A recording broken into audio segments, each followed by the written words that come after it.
is posed by numerous kings. So my question is that what is this greatest danger referred to as here? What do you think? Cycle of birth and death, yes. Lost and forgetting Krishna. Forgetting Krishna, yes. Not doing their occupational duties. Sorry? Not doing their occupational duties. Yes, that is also a danger.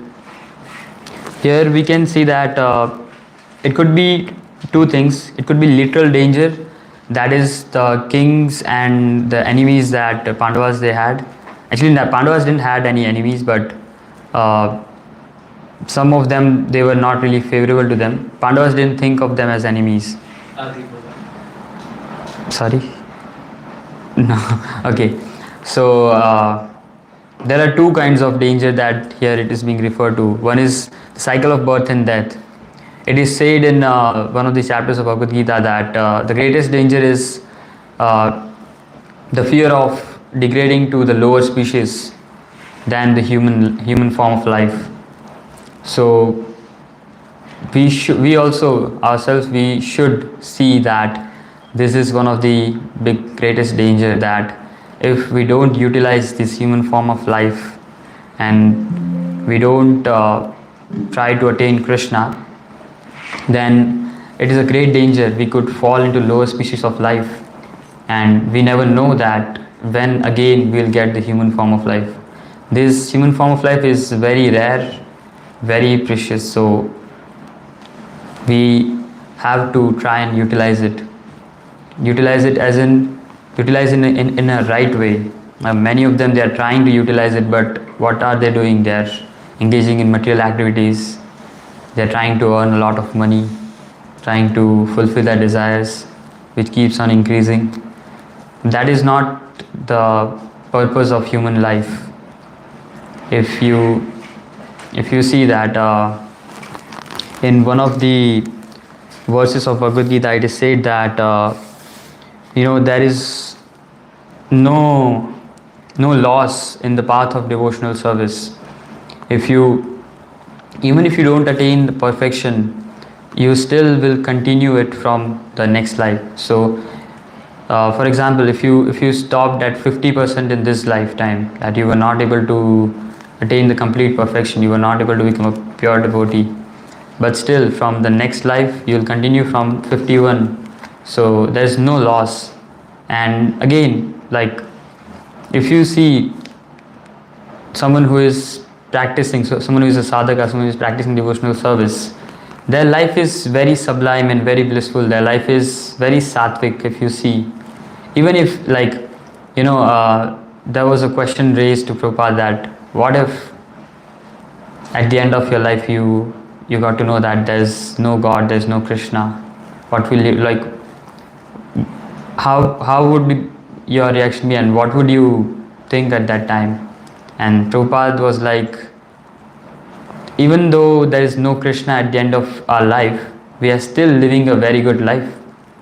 We are eating good food, we are dancing, we are singing. What else do you need, right? And then Prabhupada actually counter-questioned that reporter that, what if you at the end of your life got to know that there is Krishna? What will happen to you? You wasted your life, right? So yes, we should try and utilize this life. And here it is said that Krishna protected Pandavas in every step. And if you can pull up a verse, Prabhu, it's 1:8:24. From Queen Kunti's prayers? Yes. Queen Kunti's prayers, this is one of the chapters, one of the very few chapters that I read from Bhagavatam. So it is a very, very nice chapter where Queen Kunti is offering prayers to Lord Krishna when Lord Krishna is leaving after the end of battle. So she is actually if anyone could read. Yes, Rohan Prabhu. My dear Krishna, your Lordship has protected us from a poisoned cave, from a great fire, from cannibals, from the vicious assembly, from sufferings during our exile in the forest, and from the battle where great generals fought. and now you have saved us from the weapon of Ashwathama. So here Queen Kunti is literally counting every single thing that Krishna has done for them. So what we can learn from here is that we can always remember the good things that Krishna has done for us, and by doing that we'll be more grateful to Krishna, and if if you don't really count the blessings, then you'll not value them. Like if you start counting your blessings, then you'll start valuing them. You say that, okay, thank you Krishna for everything. What everything? Should know the specifics also. Queen Kunti is counting literally everything. The first one is the poison cake. If you know this pastime, there when the Pandavas were very young, Bhima specifically the Kauravas, they tried to poison Bhima by giving a dessert with a lot of poison in it, and Bhima actually drank that poison cake or poison dessert, whatever that was. And after having that, Bhima was he was not affected actually, and this Kauravas, they got anxious that, oh, what is happening now? But after some time he started feeling dizzy, and after some time he got unconscious and he fell on ground. And what this Kauravas did, they actually pushed him in a river. Not only pushed him in the river, they tied a lot of rocks and heavy things on his body, so that he won't be able to, even if he again comes to consciousness, he won't be able to come up. So what happened is, because of weight and not because of weight, I will come to that, he somehow reached the abode of Varuna, and there Nagaloka, and there these snakes were there, and they started biting him, and that biting of the snakes, it counteracted the poison that was given by the Kauravas. Now what is the possibility of Bhima reaching that planet, that Loka, and then the snakes biting Bhima? You see? And what is the possibility of the snakes biting Bhima, and then the poison that was released into his body, it was exactly the same amount that was needed to counteract that poison that Bhima already had in his body. So this cannot be without Krishna's arrangement, right? So Queen Kunti knows that it is not that this all happened just like that, it somehow it came together. It was all Krishna's arrangement. And then, as you can see, after he came to consciousness, he started throwing the snakes and started fighting with them. And after that, we all know the story. He was actually recognized as this is one of our grandchildren, and then he was fed with pots of nectars. And after drinking pots of nectars, the Kauravas, they actually tried to kill him, but Bhima returned with more strength. He returned stronger. And the second one, if you can pull up the verse, it says, Krishna saved us from the greatest fire. The same verse. The great fire, if you can see.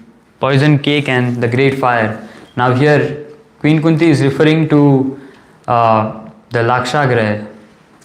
If you know, when Pandavas happened to visit a place, I don't remember the place, but they were going to stay in some place, and the Kauravas, they made a plan to build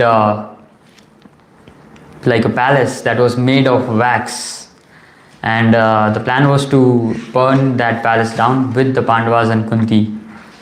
So everything was set. The Pandavas were going to be killed, but then somehow Vidura got to know that, oh, this is a plan, and then Vidura informed Vidura actually made a cave beneath the palace, and then informed the Pandavas that, oh, this is a plan. Now you just escape through this tunnel. Yes. So this thing happened, and this is also, it's not like Vidura, he just he was sitting in samadhi, and he got this realization that, oh, I have to build a tunnel for the Pandavas. It is all Krishna who is giving him that intelligence to inform the Pandavas and build a tunnel. So Queen Kunti is grateful for everything, every one of these.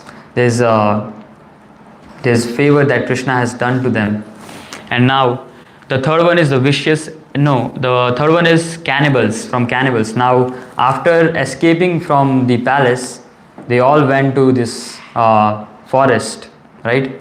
And there they faced off this Rakshasa called Hidimba, right? And they were actually cannibals, they were man-eaters. And they actually tried to kill Bhima or all the Pandavas, and they were planning to eat them. But then Krishna, he gave strength to Bhim, and then Bhim actually killed that Rakshasa, and then he got married to his sister.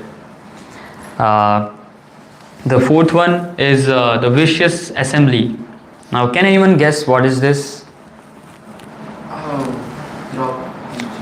Yes, exactly. So here Queen Kunti is referring to the assembly, the vicious assembly, where Draupadi was tried to they tried to disrobe Draupadi. Now here you can see that there was no way Draupadi could be saved. She actually went to all the great warriors, Bhishma Pitama, Dronacharya, Kripacharya. Her own husbands were helpless.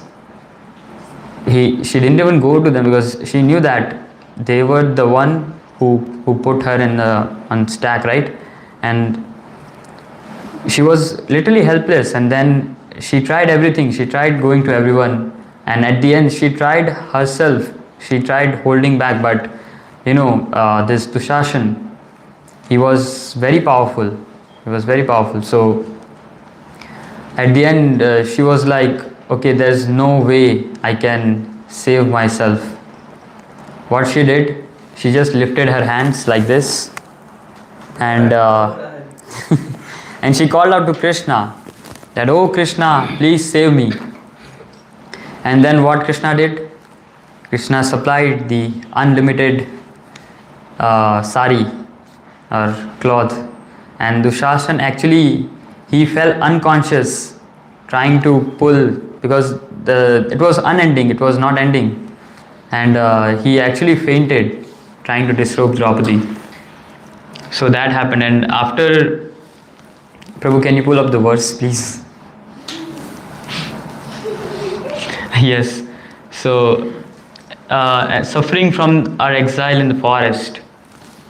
Now Queen Kunti is referring to the 14 years of exile that Pandavas went through after the event of, and this is all in sequence. If you see, first it was Bhima in childhood, then the Lakshagriha fire, then it's this cannibals, then it's what is it? The assembly, yes, assembly, and then after the assembly they went for 14 years of exile. So now she's referring to the exile.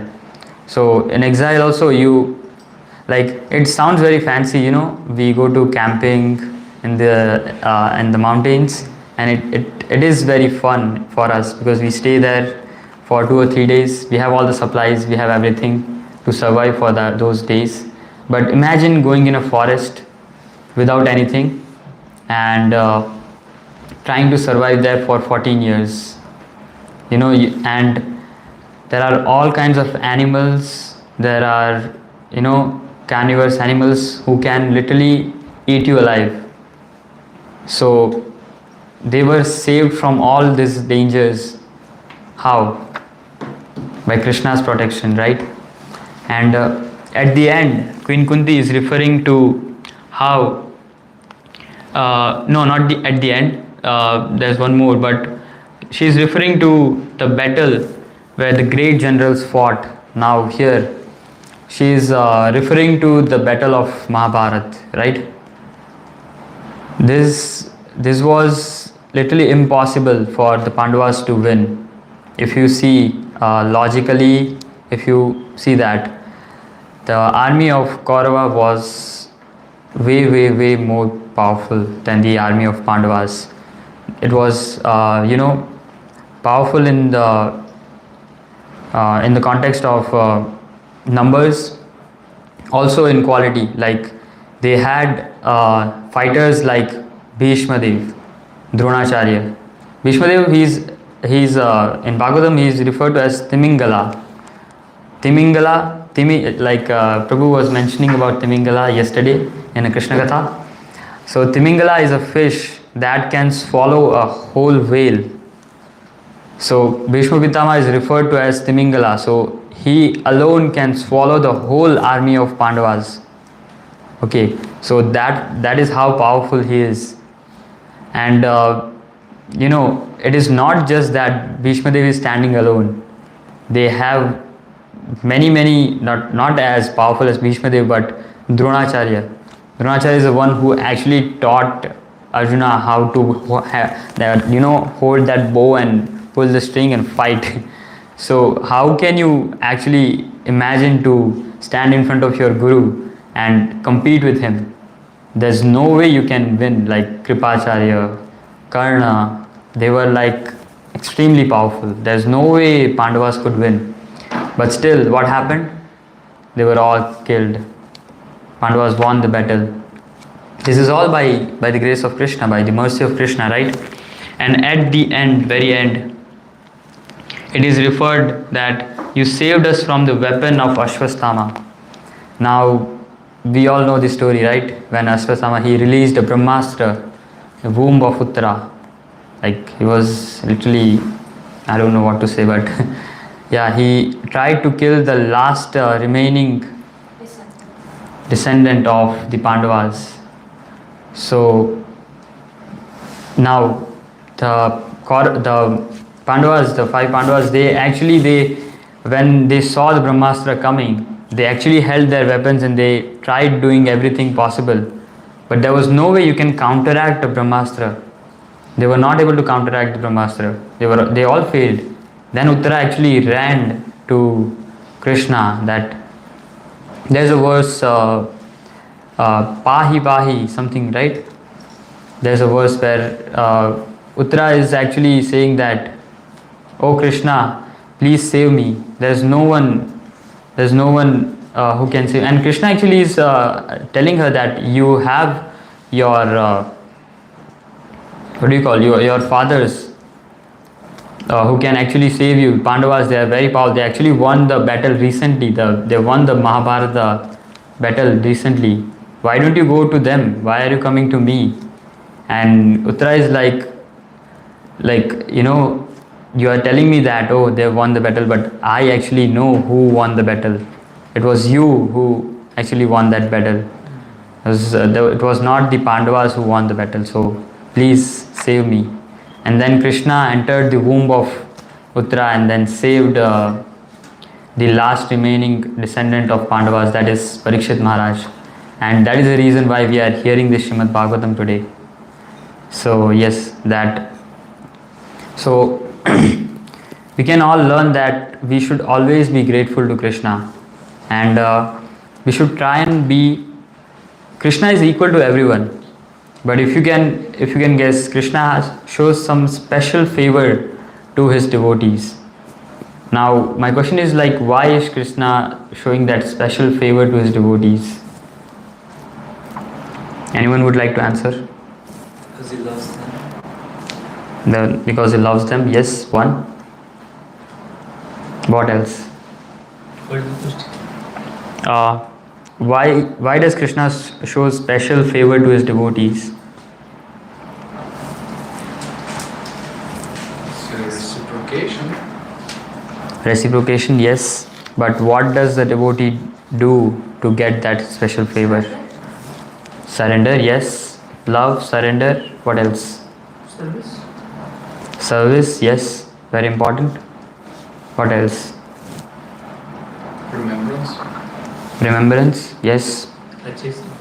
Saving from the clutches of fear and Yes. And his Bhakta Vatsala, yes.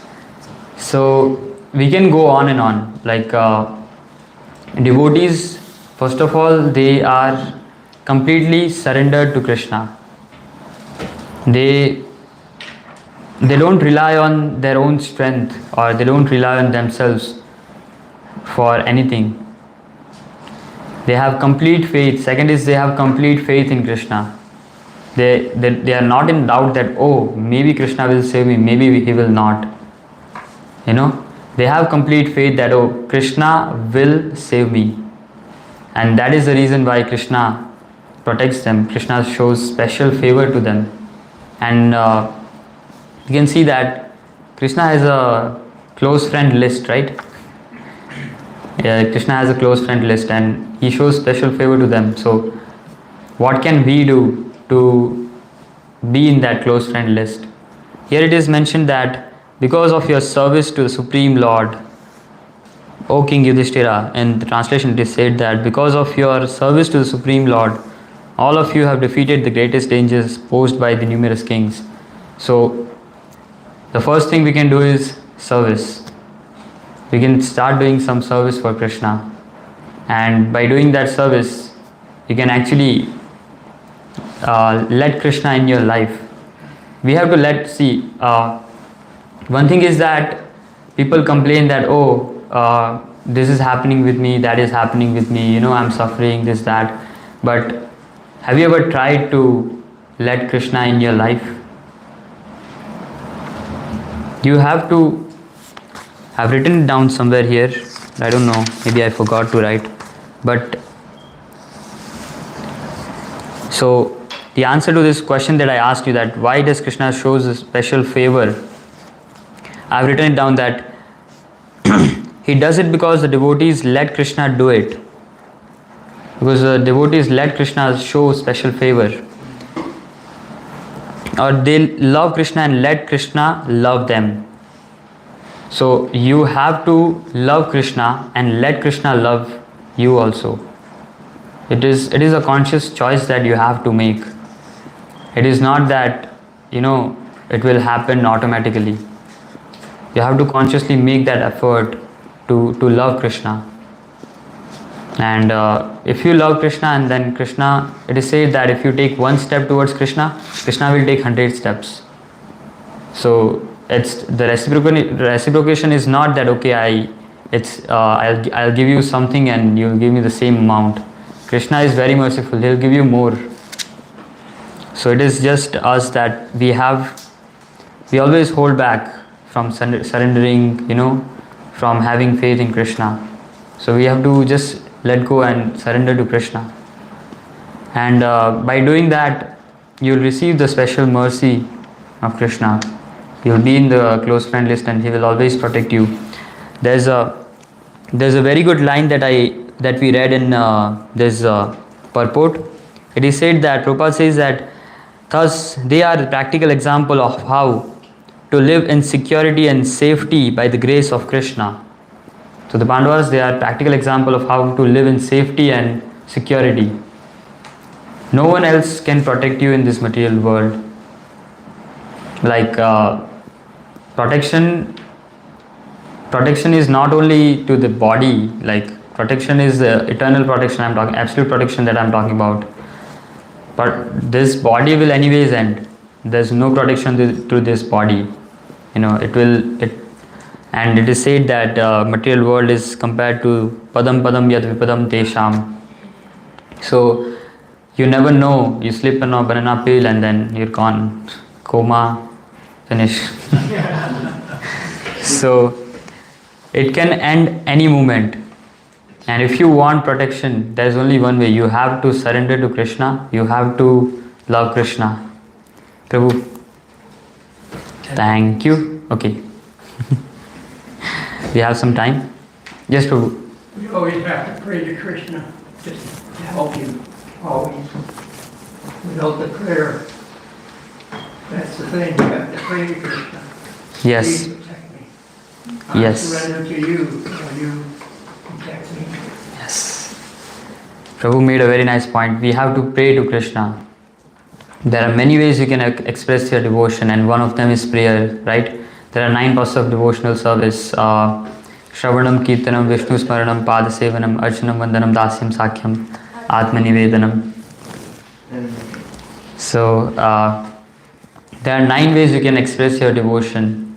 And the first one, it is mentioned that Shravanam. It starts with Shravanam. So, this is what we are doing here. We are discussing Bhagavatam. And you should always hear about Krishna. And Shravanam, Kirtanam, what we did upstairs, we did Kirtan. Kirtan doesn't only mean that you when you sing. Kirtan also means when you chant, when you read something and you listen. That is also Kirtan. This is a form of Kirtan. So we can start by step by step. If you are very new, you can start by listening. You can start by hearing. Then you can slowly start doing some Kirtan, and then gradually you will go on the path and elevate yourself. So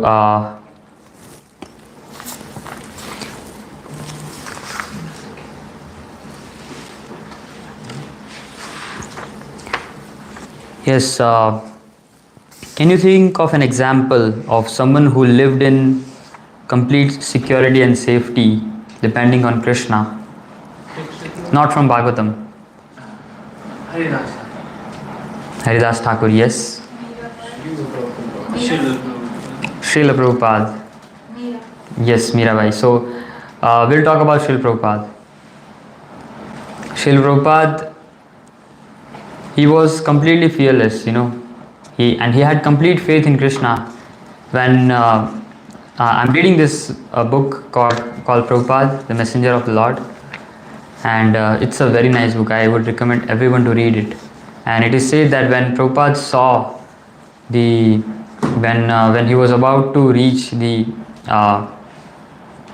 city of New York, and he saw the city from a distance, and he was thinking that he was writing to Krishna actually, that Krishna, in this Western world, everyone is in mode of passion and ignorance. They don't know what they are doing. They're completely bewildered. How am I, how can I convince them to come closer to you, to understand Krishna consciousness? And what he wrote after that was very heart-touching, that because you have brought me here, you have something planned, and please make me an instrument in your plan. And there's a poem, right? Prabhupada says, I am a doll in your hand, please make me dance, make me dance, make me dance. So that is very beautiful, that Prabhupada is completely depending on Krishna, that whatever your desire is, you fulfill it through me. So we have to align our desires, or our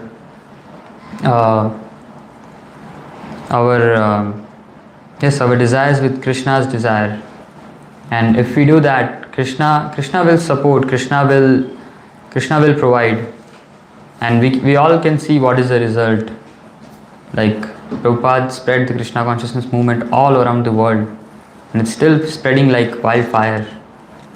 And if you see there also, if you put logic, if you see practically, it is not possible, like a 69, 70 years old man going to a unknown country, without any money, without any plan, without any accommodation.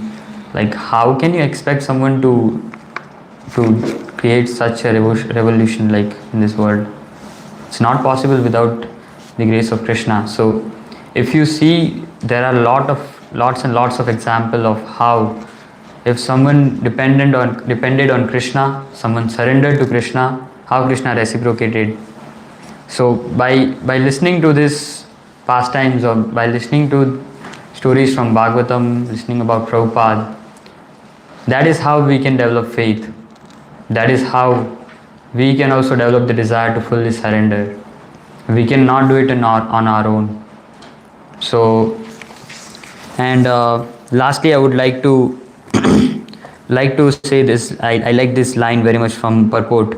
A pure devotee, without embarrassing himself by trying for elevation in so many ways, stays in the safest position as servant of Krishna, and thus his life is eternally safe without a doubt. So there's one simple thing that we have to do, that is be a servant of Krishna, and that's all. Krishna will take care of us. So yes, I mean that is for sure. We are not directly servant of Krishna. That is also true. You mentioned a very nice point, Prabhu, that we are servant of Krishna. So by that, saying that, I would like to end this discussion. Tantra Srimad Bhagavatam ki, Srila Prabhupada ki. Monil Prabhu ki.